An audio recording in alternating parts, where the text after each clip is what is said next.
Our country's in serious trouble.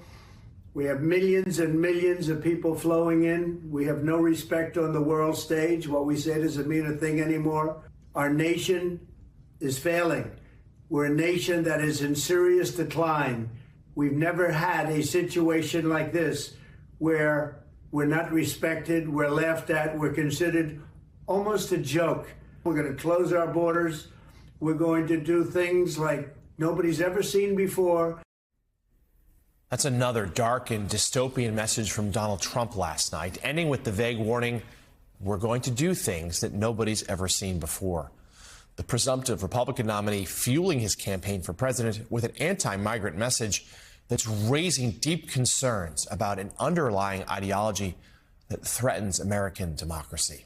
Joining us now for this important conversation, my dear friend, Professor at Princeton University, Eddie Glaude Jr. Eddie, thank you for being with us this morning. So as we just played there, after Trump became the presumptive Republican nominee, he put up more inflammatory rhetoric. It's continuing to escalate, and his base continues to embrace it. Why do you think that is? Talk to us, if you will, about what's motivating Trump's base right now. I think this is a really important question, Jonathan, and it's so great to see you this morning because we tend to focus on Trump's autocratic tendencies. We focus on his personality, his quirks, his failings.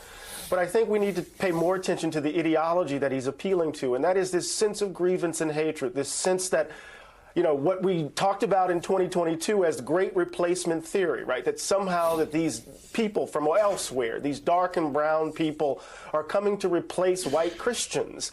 And Donald Trump is appealing to that underlying sense that their people are losing their nation.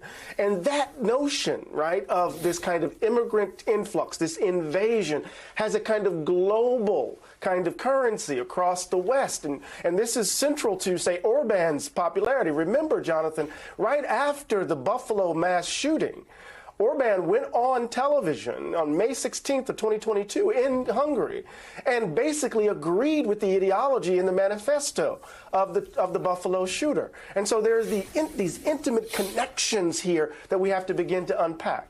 And you mentioned Orban, who you've highlighted before. Trump idealizes him, and Orban is a symbol of white Christian nationalism. And I think this is really important. And talk to us, if you will, about the threat that white Christian nationalism poses here in the United States, particularly if Trump were to take office again.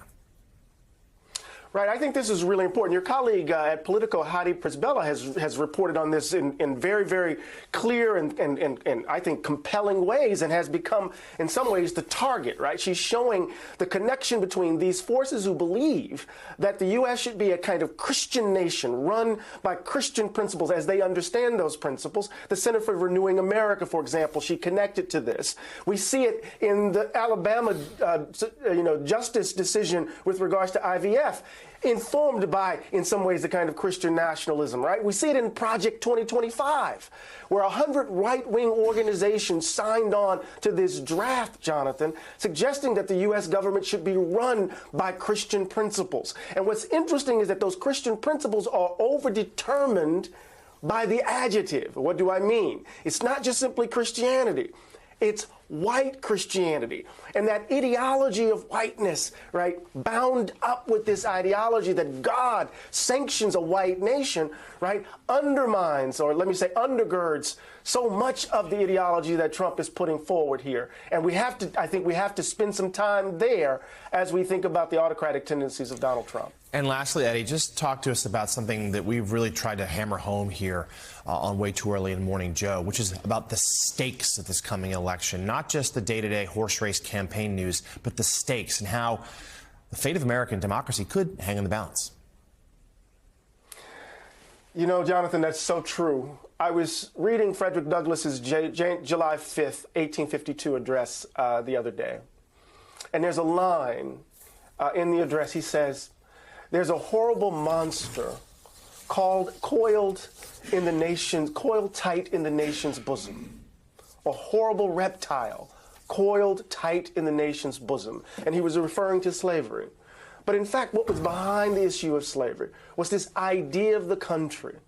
And so here we are in this moment where that coiled tight reptile that has threatened democracy, threatened to choke the life out of democracy since its beginning, right, has revealed its head, its ugly head again.